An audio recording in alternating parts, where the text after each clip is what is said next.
एक स्वस्थ शरीर में ही स्वस्थ मस्तिष्क निवास करता है। इसका तात्पर्य है कि अगर आपको अच्छा दिमाग चाहिए तो इसके लिए सबसे पहले आपको अपने शरीर को स्वस्थ करना होगा। इसी क्रम में आज हम देखेंगे कि किसी भी देश की अर्थव्यवस्था या किसी भी राज्य की अर्थव्यवस्था है, उसको स्वस्थ करने के लिए सबसे पहले उसे अपने शरीर मतलब आधारभूत ढांचे को विकसित करना होगा। और आज हम चर्चा करेंगे उसी आधारभूत ढांचे की अर्थात आधारभूत संरचना के विकास की। तो दोस्तों आज हम पढ़ेंगे चैप्टर नंबर 5 राजस्थान आर्थिक समीक्षा का, और इससे पहले हम चैप्टर 3 और 4 कंप्लीट कर चुके हैं। तो आपको ये सारे नोट्स है वो hand written notes Telegram channel पर शेयर कर दिए जाएंगे और आपको केवल क्लास पढ़नी है और इसको समझना है। अगर आप अच्छे ढंग से समझ लेंगे तो ये बहुत आसान चैप्टर है और इसी के साथ में ये बहुत ज्यादा महत्वपूर्ण चैप्टर भी है। एग्जाम में यहाँ से पूरी संभावना रहती है कि 2 या 3 सवाल पूछे जा सकते हैं।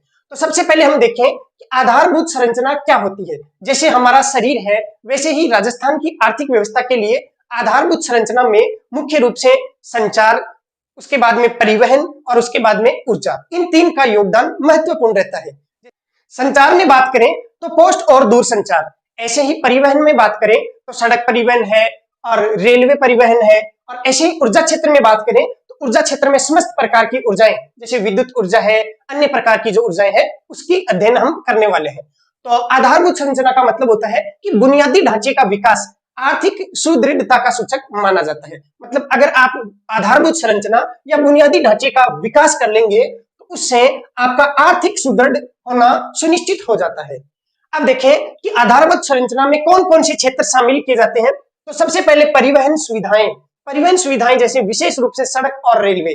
अगर अच्छी आवागमन की सुविधा है तो आप अपना जो प्रोडक्ट बनाते हैं उसको आप अन्य लोगों तक पहुंचा पाएंगे। ऐसे मान लीजिए कृषि कार्य से जो उत्पादन हुआ है उसको बाजार तक पहुंचाने के लिए सड़क मार्ग का होना बहुत ज्यादा आवश्यक है। ऐसे ही जो अन्य वस्तुएं हैं जैसे खदान वगैरह है या जो खनन कार्य से उत्पादन होता है उसको बहुत ज्यादा दूर तक पहुंचाने के लिए आपको रेलवे का सहारा लेना होता है। जैसे सीमेंट उद्योग है, कोयला उद्योग है, तो इनके लिए जो रेलवे मार्ग है वो ज्यादा सुलभ रहता है। तो परिवहन सुविधाओं में विशेष रूप से सड़क और रेलवे को शामिल किया जाता है। ऐसे ही संचार सेवाओं में पोस्ट और दूरभाष, पुराने जमाने में पोस्ट है इसका ज्यादा महत्व था, आजकल टेक्नोलॉजी विकसित हो गई, इसके कारण से दूर संचार का महत्व धीरे धीरे ज्यादा हो रहा है। उसके बाद में ऊर्जा क्षेत्र में हम पढ़ेंगे बिजली उत्पादन है और अन्य प्रकार की जो ऊर्जाएं हैं उसके बारे में। अब हम देखें कि सबसे पहले ऊर्जा, तो ऊर्जा क्या है। ऊर्जा को कहा गया है अर्थव्यवस्था की रीढ़ की हड्डी, या कहें अर्थव्यवस्था की रीढ़, क्योंकि रीढ़ की हड्डी हमारे शरीर को सीधा रखने के लिए या संबल प्रदान करने के लिए आवश्यक है। उसी प्रकार से ऊर्जा से हमारी अर्थव्यवस्था को संबल प्रदान होता है। देखो बिना ऊर्जा के कुछ भी नहीं है। अगर बिजली नहीं है तो ये कल कारखाने हैं, उद्योग धंधे हैं, ये नहीं चल पाएंगे। इसलिए सबसे ज्यादा महत्वपूर्ण तो ऊर्जा है ही। अब देखो ऊर्जा है उसकी आवश्यकता कौन कौन से क्षेत्रों में पड़ती है। तो कृषि क्षेत्र में, उद्योग क्षेत्र में और सेवा क्षेत्र में, इन सभी आर्थिक गतिविधियों में ऊर्जा की अत्यधिक आवश्यकता होती है। इसी कारण से ऊर्जा को अर्थव्यवस्था की रीढ़ की हड्डी कहा गया है। और साथ में ही हम देखें कृषि, उद्योग, सेवा क्षेत्र में सभी तरह की आर्थिक गतिविधियों को संभव बनाने के लिए हमें ऊर्जा की आवश्यकता तो पड़ती है। अब यहाँ तक केवल समझने वाली बातें थी, अब हमें बातें याद रखने वाली है। सबसे पहले हम देखें ऊर्जा का उत्पादन, उसके बाद में देखेंगे ऊर्जा का वितरण। तो सबसे पहले उत्पादन की बात करें तो ऊर्जा का जो उत्पादन है उसके लिए अभी वर्तमान में नवंबर 2022 तक जो टोटल अधिष्ठापित क्षमता जो है, या कहें जितनी क्षमता विकसित की जा चुकी है वो है 23,487.46 मेगावाट। हमारे राजस्थान की जो अधिष्ठापित क्षमता है वो 23,487.46 मेगावाट है। देखो ये जो वाट, मेगावाट है, गीगावाट है, इसको भी आपको थोड़ा समझना होगा। सबसे पहले जैसे हम बात करें वाट की, तो वाट का मतलब होता है जैसे 1 2 3 4 5 ऐसे वाट, ठीक है, ये संख्यात्मक रूप में होते हैं। और जैसे ही 1000 वाट हो जाते हैं तो उसका बन जाता है 1 किलोवाट, KW किलोवाट। उसके बाद में अगर हम 1000 किलोवाट को इकट्ठा कर लें, 1000 किलोवाट को इकट्ठा कर लें तो वो बन जाता है 1 मेगावाट। उसके बाद में अगर हम 1000 मेगावाट को इकट्ठा कर लें तो वो 1 गीगावाट बन जाता है। आप इसको ऐसे समझेंगे, जो आप मोबाइल में डाटा यूज करते हैं तो सबसे पहले केबी, उसके बाद में एमबी और उसके बाद में जीबी, ठीक है। जो स्पीड आती है मोबाइल नेटवर्क की वो भी कई बार केबी में, उसके बाद में एमबी में, और जीबी में स्पीड तो आती ही नहीं है। क्योंकि इतना नेटवर्क यहाँ रहता नहीं है। स्टोरेज की बात करें तो कई फाइलें केबी में होती है, कई एमबी में, और बड़ी फाइलें हैं वो जीबी में होती है। अब देखो इसको ऐसे समझना है कि जो 1000 वाट है उसको तो हम कहेंगे किलोवाट। देखो किलो का मतलब ही 1000 होता है, जैसे किलोग्राम है तो उसमें 1000 ग्राम है, किलोमीटर है उसका मतलब 1000 मीटर है, किलो लीटर इसका मतलब 1000 लीटर है। तो यहाँ पे किलोवाट है इसका मतलब हो गया 1000 वाट। ठीक है, तो यहाँ पे जो मेगावाट है तो इसका मतलब आप समझ रहे होंगे, मेगावाट का मतलब हो गया 1000 किलोवाट। और 1000 में किलोवाट की में खुद में 1000 होते हैं, तो यहाँ पे अपन 1000 तो पहले से है ही, और गुणा किलो की जगह आप लिख सकते हैं 1000 वाट। तो 1000 गुणा 1000, इसका मतलब इतने वाट को आप मेगावाट कह पाएंगे। तो 23,487.46 मेगावाट अधिष्ठापित क्षमता राजस्थान में ऊर्जा की है। उसके बाद में हम देखें कि राजस्थान विद्युत उत्पादन निगम लिमिटेड RVUNL, इसके द्वारा सौर ऊर्जा उत्पादन में कदम रखे गए हैं हाल ही में, और इसने पुंगल जो बीकानेर में है वहां पे 810 मेगावाट सहित कुल 2000 मेगावाट सौर पार्क स्थापित करने के लिए स्वीकृतियां जारी हुई है। मतलब राजस्थान विद्युत उत्पादन निगम लिमिटेड है, इसने अब सौर ऊर्जा क्षेत्र में भी अपना कदम रख दिया है और उसकी शुरुआत करी है बीकानेर के पुंगल से। वहां पे 810 मेगावाट क्षमता का ये जो सौर ऊर्जा संयंत्र है या सौर पार्क है वो स्थापित किया गया है, और इसको मिलाते हुए टोटल 2000 मेगावाट सौर पार्क स्थापित करने का इसको स्वीकृति मिल चुकी है। उसके बाद में आगामी वर्षों में 2245 मेगावाट क्षमता की नई कोयला आधारित ताप विद्युत परियोजनाएं, देखो आने वाले वर्षों में 2245 मेगावाट कोयला आधारित, देखो कोयले को जलाते हैं तो ताप बढ़ता है, तो इसका मतलब ताप विद्युत परियोजना। तो ये जो ताप विद्युत परियोजना है ये मुख्य रूप से कोयले पर आधारित है, और कोयला आधारित ताप विद्युत परियोजनाएं स्थापित करने की प्रक्रिया चल रही है।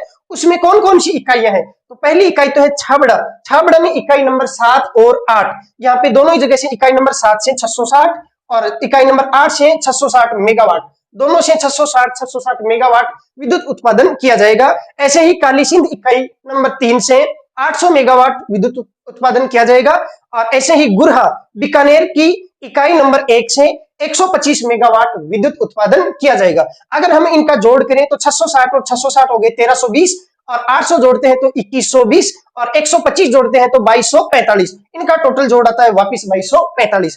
तो जो वर्तमान में जो योजना चल रही है कोयला आधारित ताप विद्युत परियोजना, उसका लक्ष्य कितना है, तो 2245 मेगावाट। देखो हम जितनी भी योजनाएं पढ़ेंगे उन सब में जो यहाँ पे उत्पादन हो रहा है वो मेगावाट में ही पढ़ने वाले हैं, अधिकतर में हम मेगावाट में ही पढ़ेंगे। ठीक है, तो इकाई का आपको ध्यान रखना है, जितना भी है ये मेगावाट में है। टोटल राजस्थान की बात करें तो कितना स्थापित हो चुका है, तो 23,487.46। अगर एग्जैक्ट याद नहीं रहे तो ऐसे याद रख लो 23,500 के करीब, तो 23,500 याद रहेगा तो 23,487। ठीक है, उसके बाद में हम पढ़े कि बजट 2023-24 में एक नई घोषणा और की गई है बाड़मेर जिले के लिए, कि बाड़मेर में भी 1100 मेगावाट का लिग्नाइट कोयला आधारित लिग्नाइट पावर प्लांट है वो स्थापित किया जाएगा। तो ये प्रस्तावित हो चुका है बजट 2023-24 में, लेटेस्ट घोषणा हुई है कि बाड़मेर में भी लिग्नाइट कोयला आधारित 1100 मेगावाट का सौर जो संयंत्र है वो स्थापित किया जाएगा।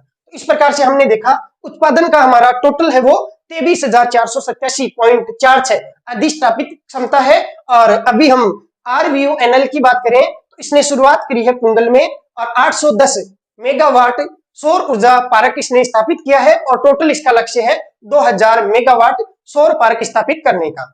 तो वैसे RVUNL जो राजस्थान विद्युत उत्पादन निगम लिमिटेड है, तो वो पारंपरिक जो ऊर्जा स्रोत है जैसे कोयला वगैरह इनसे विद्युत उत्पादन करता रहा, लेकिन इसने अब सौर ऊर्जा में भी अपना कदम रख दिया है।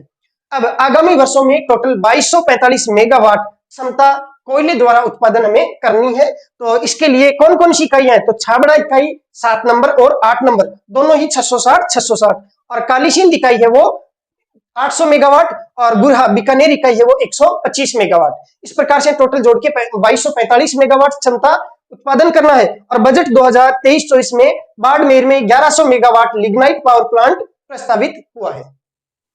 प्रसारण तंत्र में मार्च 2022 तक राज्य में कुल EHV प्रसारण नेटवर्क 43,484 23.743 सर्किट किलोमीटर हो गया है। आपको इतना एग्जैक्ट याद नहीं रहे, ध्यान रख लेना, लगभग 43,500 सर्किट किलोमीटर प्रसारण नेटवर्क हो चुका है। और नवंबर 2022 तक इसमें और थोड़ी वृद्धि हो चुकी है, 120.20 सर्किट किलोमीटर और इसमें जुड़ चुका है। तो आप देखें तो 43,484 प्लस 120.20 टोटल मिला के आप योग कर लेना, इतना नेटवर्क इसका हो चुका है। अब प्रसारण नेटवर्क में जो वृद्धि है वो 5.79% की हो चुकी है 2018-19 से लेकर 2021-22 तक। तो यहाँ पे वृद्धि की बात करें तो 5.79% वृद्धि हो चुकी है। अब राज्य में ऊर्जा की उपलब्धता एवं उपभोग, कितनी ऊर्जा अपने पास में उपलब्ध है और उसमें से कितनी ऊर्जा का उपभोग आप कर पा रहे हैं। तो राज्य में मार्च 2022 तक 9,080.92 करोड़ यूनिट उपलब्धता है और इसमें जो वृद्धि हुई है ऊर्जा की उपलब्धता में वो 11.9% है। अब ये उपलब्धता में जो वृद्धि है वो 2018-19 से 2021-22 तक जो वृद्धि है उसमें वृद्धि दर है। अब शुद्ध ऊर्जा उपभोग में भी वृद्धि हुई है, क्योंकि उत्पादन में वृद्धि है तो उपभोग में वृद्धि होनी है। तो उपभोग में वृद्धि है वो ज्यादा है थोड़ी, कितनी, 15.53%। तो ये जो उपभोग में वृद्धि है वो उत्पादन में वृद्धि की तुलना में ज्यादा है। उत्पादन में वृद्धि है 11.9%, जबकि उपभोग थोड़ा ज्यादा हो गया 15.53, 1553 ऐसे याद रख लेना। उसके बाद में उपभोक्ताओं की संख्या, देखो ये सवाल कई बार एग्जाम में सीधे सीधे पूछे जा सकते हैं कि नवंबर 2022 तक राजस्थान राज्य में ऊर्जा के उपभोक्ताओं की संख्या कितनी है, तो 180.62 लाख, 180.62 लाख उपभोक्ताओं की संख्या है। और पूछ लिया गया है, ये पूछा भी जा चुका है कि ग्रामीण विद्युतीकरण कितना हुआ है, तो 43,965 गांवों का विद्युतीकरण किया जा चुका है। इसके अलावा ये तो गांवों का विद्युतीकरण है, इस गांव के विद्युतीकरण के अलावा 1.14 लाख ढाणियां और 97.05 लाख ग्रामीण परिवारों का भी विद्युतीकरण किया जा चुका है। तो ये केवल डाटा है, आप 4-5 बार इनको पढ़ेंगे तो आपको आसानी से याद हो जाएंगे। उसके बाद में देखो कौन कौन सी योजनाएं हैं जो ऊर्जा से संबंधित है या ऊर्जा के उत्पादन को बढ़ावा देने से संबंधित है। तो सबसे पहली योजना है प्रधानमंत्री कुसुम योजना। देखो कुसुम योजना और प्रधानमंत्री पहले लिखा हुआ, इसका मतलब किसकी है, तो ये भारत सरकार की है। अब भारत सरकार में कौन सा मंत्रालय है इसको देखता है या इसका क्रियान्वयन करता है, तो एक मंत्रालय है MNRE, ministry of new and renewable energy. तो नवीन और नवीकरणीय ऊर्जा मंत्रालय MNRE है, इसके द्वारा इसका क्रियान्वयन किया जा रहा है। अब क्या है पीएम कुसुम योजना, तो देखो क्या है कि जो किसान है उनके सोलर पंप, जैसे मान लीजिए नहर से पानी आ रहा है तो वहां पे नहर का पानी एक नाले के द्वारा आ रहा है तो वो पानी उड़े भी नहीं, तो इसलिए उस नाले के ऊपर सोलर पंप सेट मतलब सोलर प्लेटें लगा दी जाए ताकि सौर ऊर्जा का उत्पादन भी हो जाए और वहां का पानी है वो भी कम उड़े। ठीक है, तो ऐसे ही मतलब कुछ नवीनीकरण योजना है। तो इसमें देखो सौर पंपों और ग्रिड से जुड़े सौर ऊर्जा संयंत्रों की स्थापना के उद्देश्य से भारत सरकार ने, इसका पूरा नाम है किसान ऊर्जा सुरक्षा एवं उत्थान महाअभियान, किसान ऊर्जा सुरक्षा एवं उत्थान महाअभियान, जिसको शॉर्ट में कहते हैं कुसुम, इस योजना की शुरुआत की है। तो इसका मुख्य लक्ष्य क्या है, एक तो सौर जो सोलर पंप है या सौर पंप है वो, और ग्रिड से जुड़े हुए सौर ऊर्जा संयंत्रों की स्थापना करना।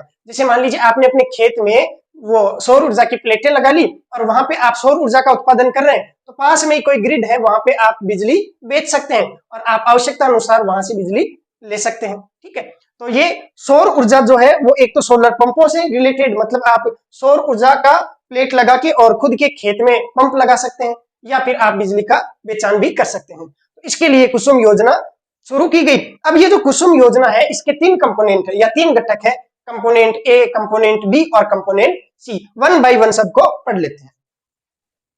कुसुम घटक ए, राज्य में इसका क्रियान्वयन राजस्थान अक्षय ऊर्जा निगम द्वारा किया जा रहा है। आप जानते हैं देखो भारत सरकार है उसके द्वारा योजना लागू की गई है, तो राजस्थान में इसके क्रियान्वयन की जिम्मेदारी राजस्थान अक्षय ऊर्जा निगम को दी गई है। इसमें क्या है देखो, जिसके तहत 33 केवी या फिर 11 केवी के जो पावर हाउस है या सब स्टेशन है उनकी 5 किलोमीटर के दायरे में या 5 किलोमीटर की परिधि में स्थित किसानों की जो बंजर भूमि है या फिर अनुपयोगी भूमि है वहां पर 0.5 मेगावाट से लेकर 2 मेगावाट तक क्षमता का कोई भी अगर सौर ऊर्जा संयंत्र स्थापित किया जाए तो उसको फिर इसी घटक ए के अंतर्गत फायदा दिया जाता है या लिया जाता है।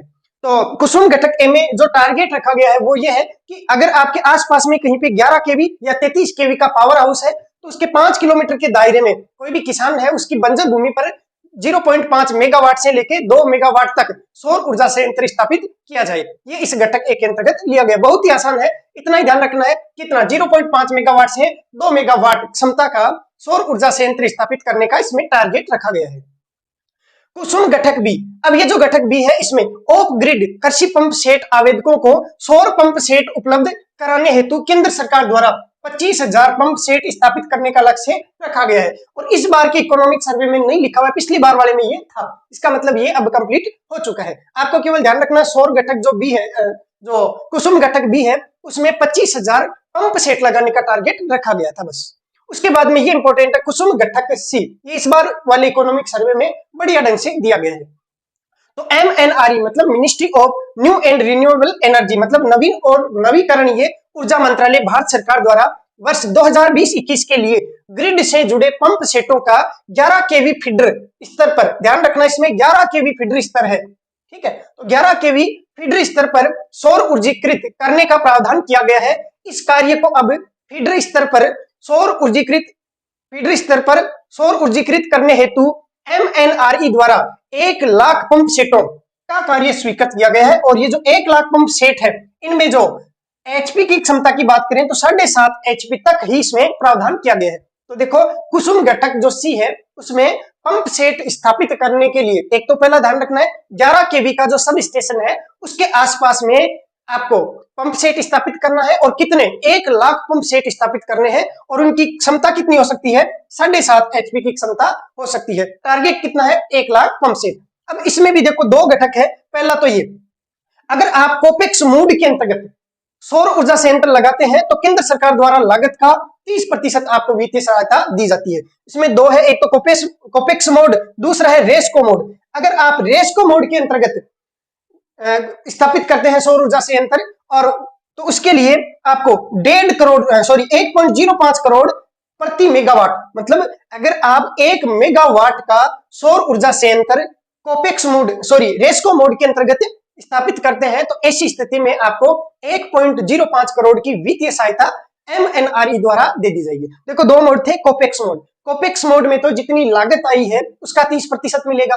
और अगर आप रेस्को मोड में स्थापित करना चाहते हैं तो फिर आपको 1 मेगावाट के संयंत्र के लिए 1.05 करोड़ वित्तीय सहायता MNRE मतलब ऊर्जा मंत्रालय जो है, ministry of new and renewable energy, Bharat सरकार द्वारा दी जाएगी। ठीक है, अब इसमें एक कंडीशन डाल दी इस वाले में, ये 1.05 करोड़ रुपए है, वो कब मिलेंगे, अगर आपने 7.5 HP की क्षमता के सौर ऊर्जा संयंत्र है वो ही लगाए हैं तो ही ये राशि दी जाएगी। तो वित्तीय सहायता 7.5 HP की क्षमता के सौर ऊर्जा संयंत्रों हेतु ही जारी की जाएगी। अगर आप 8 HP 10 HP का लगा लेंगे तो वित्तीय सहायता आपको नहीं मिलने वाली है। तो ये था PM कुसुम योजना, बहुत आसान था।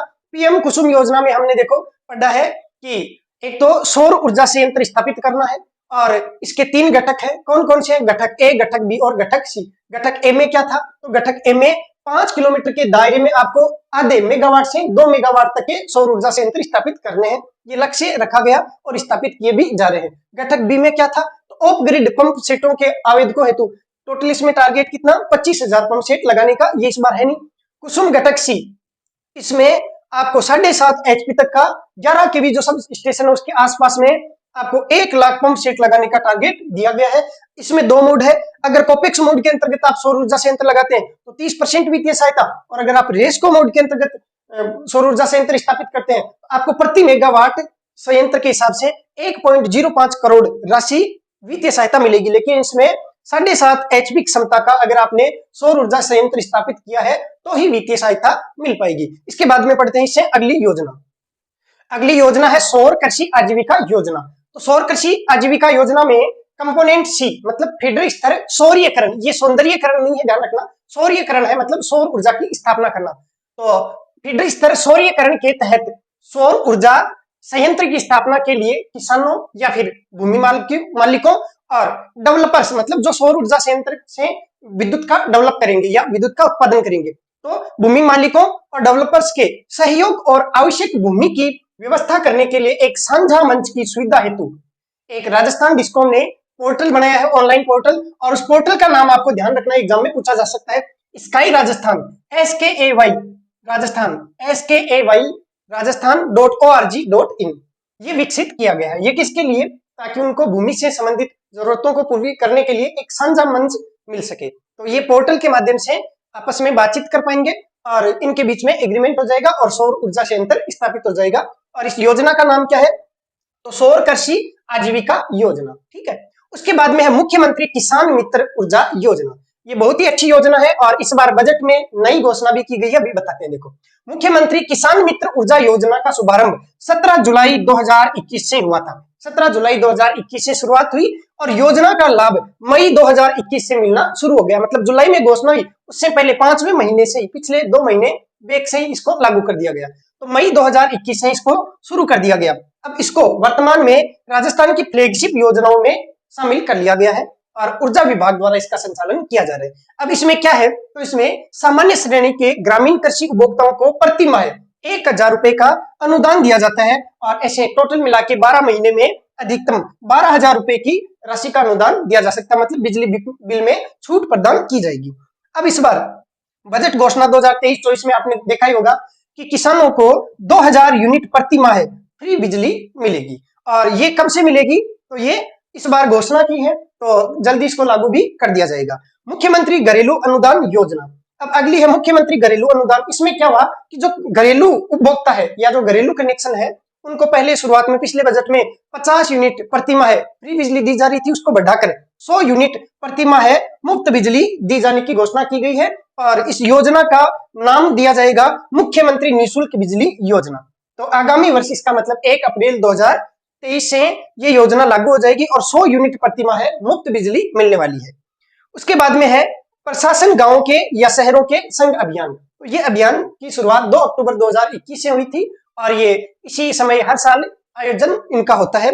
और इसमें जो राजस्व जो अधिकारी हैं, उनके साथ साथ में बिजली विभाग के कर्मचारी अधिकारी हैं, वो भी गांव में आते हैं और बिजली से संबंधित जितनी भी समस्याएं हैं, कनेक्शन से संबंधित जितनी भी समस्याएं हैं, उनका तुरंत निपटान और निराकरण करते हैं और जो पेंडिंग फाइलें हैं उनको भी वहां पे त्वरित गति से निस्तारित कर दिया जाता है।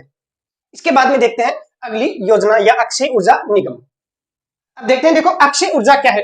अक्षय ऊर्जा निगम लिमिटेड एक कंपनी है राजस्थान में, जो सरकारी कंपनी आप जिसको कह सकते हैं। तो ये राजस्थान सरकार की सरकारी कंपनी है। ये भारत सरकार की जो योजनाएं हैं सौर ऊर्जा से संबंधित या ऊर्जा से संबंधित जो योजनाएं हैं, उनके लिए एक नोडल एजेंसी का काम भी करती है और साथ में ही ये एक ऊर्जा संरक्षण और दक्षता को राज्य में प्रोत्साहित करने हेतु जो बीईई मतलब ब्यूरो ऑफ एनर्जी एफिशिएंसी है, उसकी राज्य नामित एजेंसी के रूप में भी सौर ऊर्जा जो अक्षय ऊर्जा निगम है वो कार्य करती है। तो देखो, सबसे पहले राजस्थान अक्षय ऊर्जा निगम लिमिटेड राज्य में गैर पारंपरिक, ध्यान रखना, देखो 2 स्रोत होते हैं ऊर्जा के, एक तो पारंपरिक स्रोत और दूसरा गैर पारंपरिक स्रोत। पारंपरिक स्रोत का मतलब होता है जो परंपरा से चले आ रहे हैं, जैसे कोयले द्वारा बिजली का उत्पादन, पानी द्वारा उसको घुमा के, टरबाइन को घुमा के और बिजली का उत्पादन। लेकिन वर्तमान में हम देखें तो पिछले कुछ सालों से ही हम सौर ऊर्जा का उत्पादन सोलर प्लेट के माध्यम से कर रहे हैं। तो ये परंपरा से नहीं चला रहा है, ये गैर परंपरागत स्रोत है। तो ध्यान रखना, गैर पारंपरिक ऊर्जा स्रोतों के लिए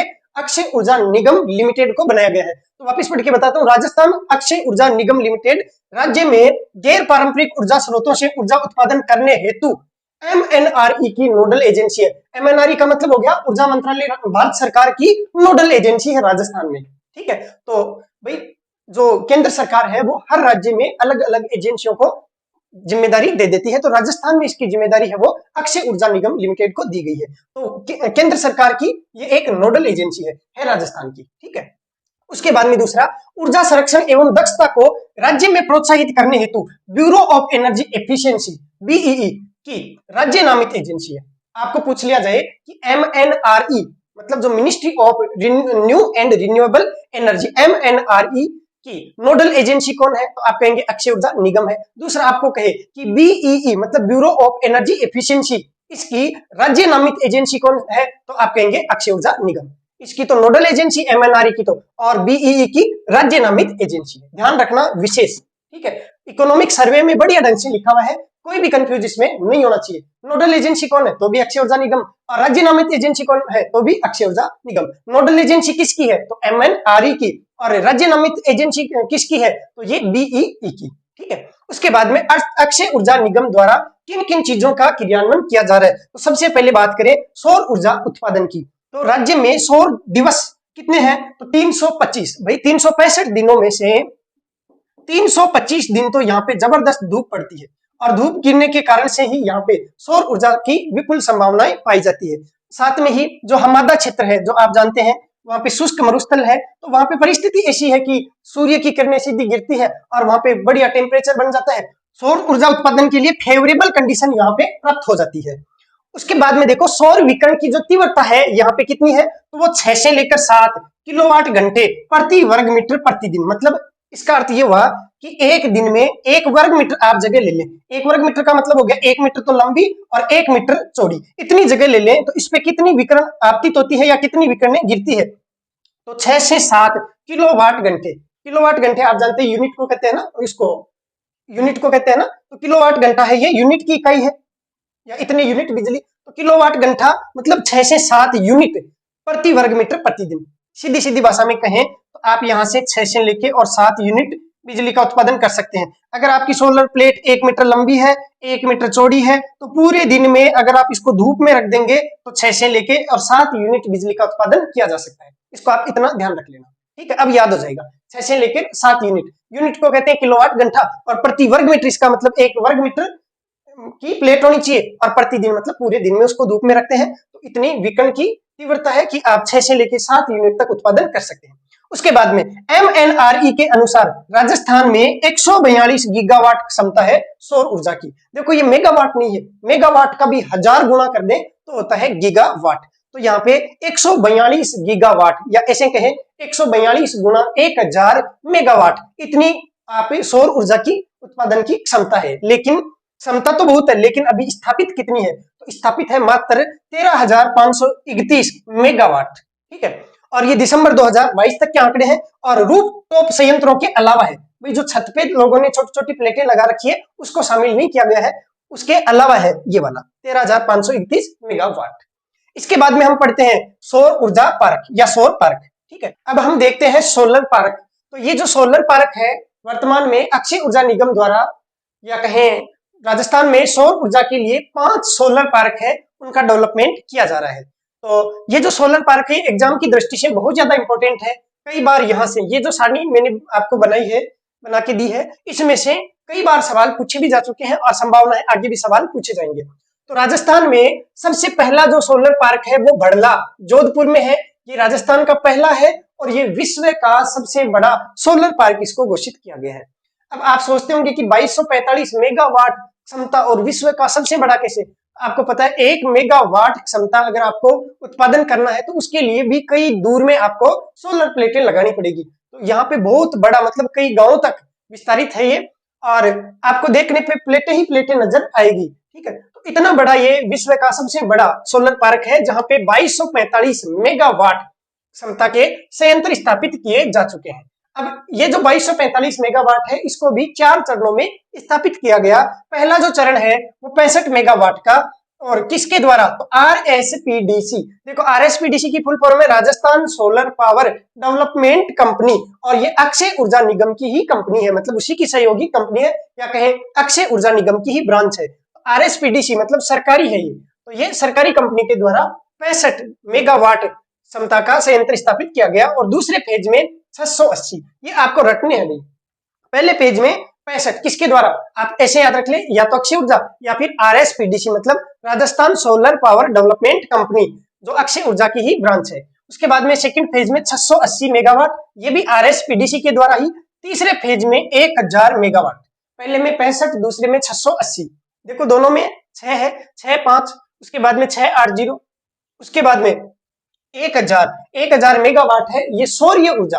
तो सौर्य ऊर्जा कंपनी है, उसके द्वारा ये 1000 मेगावाट का संयंत्र स्थापित किया गया। चौथा है 500 मेगावाट, और ये किसके द्वारा? तो इसका ठेका दे दिया गया अडानी ग्रुप की जो कंपनी है उसको। तो यहाँ पे अडानी ग्रुप की जो कंपनी है उसमें भी राज्य सरकार और अडानी ग्रुप दोनों ने मिलके एक नई कंपनी का नाम दे दिया गया। वो आपको ध्यान नहीं रखना, इतना ध्यान रखना कि अडानी ग्रुप की जो कंपनी है उसके द्वारा 500 मेगावाट का संयंत्र स्थापित किया गया है। इनका जोड़ करते हैं तो 2245 मेगावाट हो जाता है। उसके बाद में है फ्लोदी पोखरण। तो फ्लोदी पोखरण ये कहाँ पे? आप जानते हैं फ्लोदी कहाँ पे पड़ती है, सब जानते हैं। पोखरण कहाँ पे है, सब जानते हैं ना, बताने की जरूरत नहीं है। तो फ्लोदी और पोखरण तो 750 मेगावाट, इसको भी रखना है। कितने मेगावाट? 750 मेगावाट। अब ये किसके द्वारा, आपको ज्यादा याद रह जाए तब तो इसे पूरा नाम याद रख लेना, एसेल सौर्य ऊर्जा कंपनी ऑफ राजस्थान। एसेल सौर्य ऊर्जा कंपनी ऑफ राजस्थान। इसमें देखो एसेल सौर्य ऊर्जा है, उसमें राजस्थान सरकार प्लस एसेल इंफ्रा लिमिटेड, या इतना याद नहीं रखे तो एसेल याद रख लेना। तो लोधी पोखरण इसमें किसका है योगदान, एसेल ऊर्जा का योगदान है, या फिर कहें एसेल सौर्य ऊर्जा ऑफ राजस्थान, जिसमें राजस्थान सरकार प्लस एसेल इंफ्रास्ट्रक्चर लिमिटेड, ये दोनों मिलके कार्य कर रही है। ज्यादा याद इसको रखना है, 750 मेगावाट क्षमता का सौर पार्क या सोलर पार्क है वो स्थापित किया गया है। तीसरा है फतेहगढ़ या जैसलमेर, ये प्योरली निजी क्षेत्र का है, अडानी कंपनी को इसका ठेका दिया गया है 1500 मेगावाट। तो यहाँ से 1500 मेगावाट विद्युत का उत्पादन हो सके इतना मतलब बड़ा सौर पार्क स्थापित किया गया है। तो वैसे देखें तो राजस्थान का 2245 ये, उसके बाद में बड़ा सेकंड नंबर पे ये हो गया 1500 मेगावाट। उसके बाद में है नोक, ये नोखा नहीं है ध्यान रखना, नोक है, नोखा पड़ता है बीकानेर में, जबकि नोक है ये जैसलमेर में। तो नोक जैसलमेर, अब देखो याद कैसे रहेगा, नो और ये भी नो, 925 नो, नोक में भी नो, 925 में भी नो, तो यहाँ पे नोक 925, तो 925 मेगावाट। अब इसकी स्थापना किसने करी, तो RSDCL, इसका फुल फॉर्म है Rajasthan solar park development company limited, या कहें Rajasthan solar park development company, ठीक है। तो RSDCL कंपनी लिमिटेड है ये। तो इसके द्वारा RSDCL के द्वारा, देखो दोनों के नाम में थोड़ा सा फर्क है, ये है राजस्थान सोलर पावर और ये है राजस्थान सोलर पार्क, ये पावर है ये पार्क है। ये जो सोलर पावर वाला है वो अक्षय ऊर्जा निगम की कंपनी है, जबकि ये दूसरी कंपनी है Rajasthan solar park development company limited, हालांकि है ये भी सरकारी। उसके बाद में है पुगल या पुंगल, पुंगल है बीकानेर में है ना, पुंगलगढ़ परनाई है ना, रामदेव जी का जो गाना आता है या भजन आता है उसमें डाली बाई कहती है ना कि पुंगलगढ़ परनाई है ना। तो 1450 मेगावाट, तो पुंगल बीकानेर में 1450 मेगावाट किसके द्वारा, इसी के द्वारा RSDCL मतलब Rajasthan solar park development company limited, इसके द्वारा। इस प्रकार से ये 5 है और पांचों में कितनी कितनी क्षमता है और किस किस के द्वारा है ये आपको अच्छे से याद कर लेने हैं। उसके बाद में है इसका अगला पॉइंट है गए, मतलब हम पढ़ रहे हैं अक्षय ऊर्जा निगम द्वारा क्या क्या चीजें संचालित की जा रही है। तो सबसे पहले हमने पढ़ा सौर ऊर्जा उत्पादन कितना किया गया था, कितनी क्षमता है वो पढ़ा। उसके बाद में दूसरा सोलर पार्क और तीसरा है rooftop solar power project scheme, ठीक है। इसमें देखो रूफटॉप तो नाम से स्पष्ट है कि छत के ऊपर आप सोलर प्लेट लगाकर और सौर ऊर्जा का उत्पादन कर सके। इसके लिए फेज फर्स्ट में भारत सरकार द्वारा 30% अनुदान का लाभ देते हुए अक्षय ऊर्जा निगम द्वारा 3 योजनाओं का सफल क्रियान्वयन किया जा रहा है। और फेज सेकंड में अक्षय ऊर्जा निगम द्वारा घरेलू रूफटॉप संयंत्रों की 45 मेगावाट क्षमता की योजना का क्रियान्वयन किया जा रहा है, ठीक है। तो फेज फर्स्ट में तो 30% अनुदान का लाभ देते हुए अक्षय ऊर्जा निगम द्वारा 3 योजनाएं हैं, और फेज 2 में अक्षय ऊर्जा निगम द्वारा घरेलू रूफटॉप संयंत्रों की 45 मेगावाट क्षमता की योजना का क्रियान्वयन किया जा रहा है। ज्यादा इतना कोई खास इसमें है नहीं। उसके बाद में है रिन्यूएबल एनर्जी सर्विस कंपनी, जिसको शॉर्ट में कहते हैं रेस्को। तो रिन्यूएबल एनर्जी सर्विस कंपनी या रेस्को मोड, देखो एक तो था 30% अनुदान वाला, पहले भी अपने पढ़ा है, और दूसरा है ये रेस्को मोड। तो रिन्यूएबल एनर्जी सर्विस कंपनी मतलब रेस्को मोड सोलर रूफटॉप योजना। अब ये योजना क्या है, ये रेस्को मोड वाला है सरकारी जो बिल्डिंग है उसके ऊपर सोलर प्लेटें लगाने के लिए। तो राज्य में राजकीय भवनों पर रेस्को मोड में रूफटॉप सौर ऊर्जा संयंत्र स्थापित करने हेतु 21 अक्टूबर 2022 को 50 मेगावाट हेतु निविदाएं जारी की गई है। अब इकोनॉमिक सर्वे में जो लिखा हुआ था वो हमें थोड़ा सा ध्यान में रखना है कि रेस्को मोड में अभी अभी निविदाएं जारी हुई है। इसका मतलब निविदाएं जारी होने के बाद में क्या होता है, कोई ना कोई इसका ठेका लेगी और उसके बाद में जितनी भी राज्य की सरकारी बिल्डिंग है उसके ऊपर 50 मेगावाट, ये क्षमता ध्यान रखनी है आपको केवल इसमें। तो 50 मेगावाट के लिए ये जो रेस्को मोड है इसमें सौर ऊर्जा संयंत्र स्थापित किए जा रहे हैं। इसके बाद में अगला पढ़ते हैं, इसके बाद में पढ़ते हैं सौर नीतियां। तो 2011 में प्रथम सौर नीति घोषित की गई थी और उसके बाद में 2014 में द्वितीय सौर नीति, और हाल ही में 2019 में नवीन सौर नीति या तीसरी सौर नीति घोषित की गई। तो जब सरकार का 1 साल का कार्यकाल पूरा हुआ तो 18 दिसंबर 2019 को नवीन सौर ऊर्जा नीति घोषित की गई, और राजस्थान में नवीन सौर ऊर्जा नीति 2019 के अनुसार लक्ष्य लिया गया है 30 गीगावाट सौर ऊर्जा उत्पादन का। तो 30 गीगावाट का लक्ष्य लिया गया है, और ये कब तक, वर्ष 2024-25 तक इतना राजस्थान में सोलर पार्क है उनका डेवलपमेंट करना है और अन्य चीजों का डेवलपमेंट करना है ताकि 30 गीगावाट का सौर ऊर्जा उत्पादन संभव हो पाए।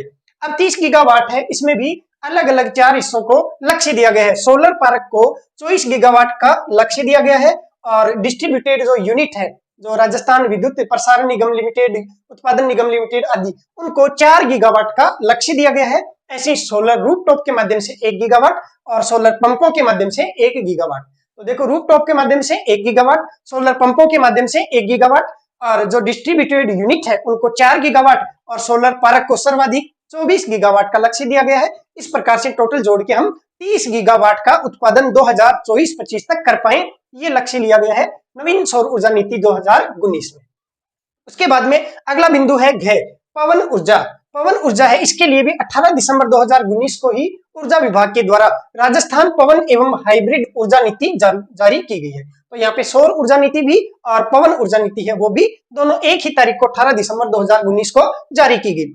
अब पवन ऊर्जा की कितनी क्षमता हो सकती है राजस्थान में, तो 1,27,750 मेगावाट या गीगावाट की बात करें तो यहाँ पे जैसे सौर ऊर्जा का 30 गीगावाट का लक्ष्य है, वैसे ही यहाँ पे गीगावाट में बात करें तो पवन ऊर्जा से 127.75 गीगावाट, भाई इसमें 1000 का भाग दे दो तो यहाँ पे पॉइंट लग जाएगा। तो 127.750 इतना गीगावाट, 750 लगाओ चाहे बाद में जीरो मत लगाओ, पॉइंट के बाद में यहाँ पे कोई जरूरत नहीं होती है, आप चाहे तो लगा भी सकते हैं। तो 127.75 या 127.750 गीगावाट इतनी क्षमता है राजस्थान में, क्योंकि यहाँ पे मरुस्थलीय स्थिति ऐसी कि आंधियां चलती रहती है, तो वहां पे पवन ऊर्जा की काफी मतलब संभावना रहती है। तो स्थापित कितनी है, तो दिसंबर 2022 तक स्थापित है केवल 4,442.145।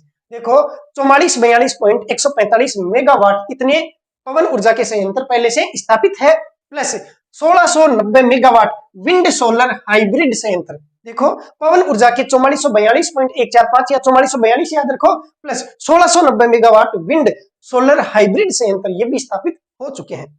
उसके बाद में प्रमुख विंड पावर प्लांट कौन कौन से हैं राजस्थान में, मुख्य कौन से हैं, तो अमर सागर जैसलमेर ये पहला है। उसके बाद में आकल जैसलमेर दूसरा, उसके बाद में बड़ा गांव जैसलमेर ये निजी क्षेत्र का पहला है, बड़ा गांव जैसलमेर ये निजी क्षेत्र का पहला है।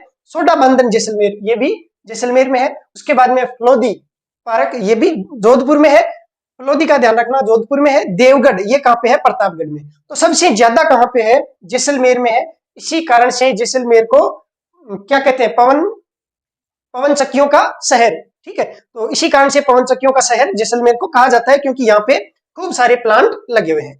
इसके बाद में अगला पढ़ते हैं। अगला है जैविक द्रव्य ऊर्जा, जिसको आप बायोमास ऊर्जा से जानते हैं। तो जैविक द्रव्य ऊर्जा का प्रमुख स्रोत की बात करें तो सरसों की तूड़ी व विलायती बबूर प्रमुख स्रोत के रूप में काम में लिए जाते हैं।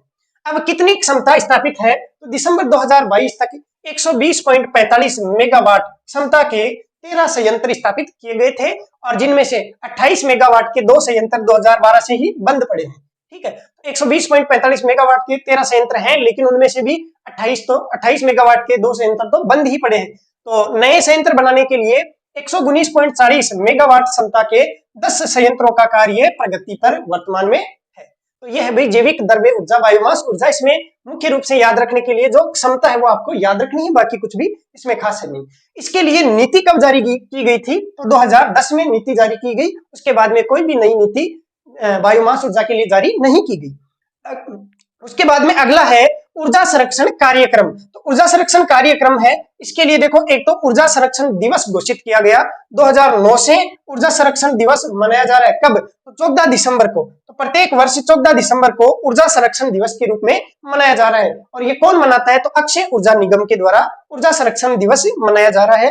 अब राजस्थान अक्षय ऊर्जा निगम को ब्यूरो ऑफ इफिशियंसी, मतलब ये विद्युत मंत्रालय भारत सरकार द्वारा bureau of efficiency state performance श्रेणी में नेशनल एनर्जी कंजर्वेशन अवार्ड है ना, मतलब राष्ट्रीय ऊर्जा बचत अवार्ड नेका 2022 में सर्टिफिकेट ऑफ मेरिट से सम्मानित किया गया है।